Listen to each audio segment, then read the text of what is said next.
Now, we've been covering for you since it first broke. The genetic testing firm 23andMe, really popular, it announced last week it filed for bankruptcy in order to sell the company. Now we're learning the company will sell DNA data to the buyer, prompting renewed privacy concerns, as you might imagine. Annie is back in studio with more on those concerns and how this impacts nearly 15 million customers. 15 million. Yeah. That's a lot of people. I'm one of them. A lot of genetic DNA data out there. And if you are one of the 15 million customers, you're going to want to hear this information. While it's unclear what's next for the company, experts say there's a big incentive here for corporations, also researchers, to get their hands on your DNA data. That's because genetics, well, it can obviously reveal a lot about a person, right? From their health to even their food preferences. And it's why the data offers huge potential for everything from medical research to even advertising.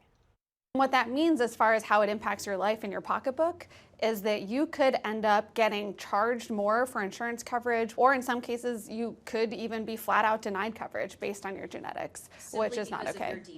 It's hard to know who will gain access to this data. Now, on its website, 23andMe says any buyer must comply with laws around handling customer data.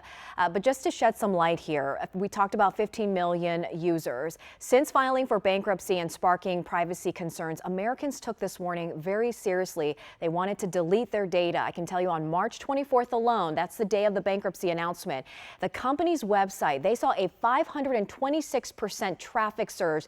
That equates to about 1.5 million visits. And out of these, more than 350,000 people were there to delete their data, and 30,000 were visiting to close out their accounts. Meanwhile, the company says it plans to continue selling kits and offering subscriptions. Still, privacy advocates, including the attorneys general of Maryland, Virginia, and D.C., are urging Americans to delete their data on the service. So how to delete your data? Well, we have that step-by-step guide available for you over at WUSA9.com. But just to see that significant surge in traffic and even the days to follow after that, Al, they saw an increase in people trying to delete their data. You know, it's too bad because if you're on it, you know that you find your DNA relatives. It's a way to connect. You find out household companies or, you know, household names that you go to for DNA testing. Right. And, you know, you find out what you're made of, too. So I don't know. I'm hoping that there's a way to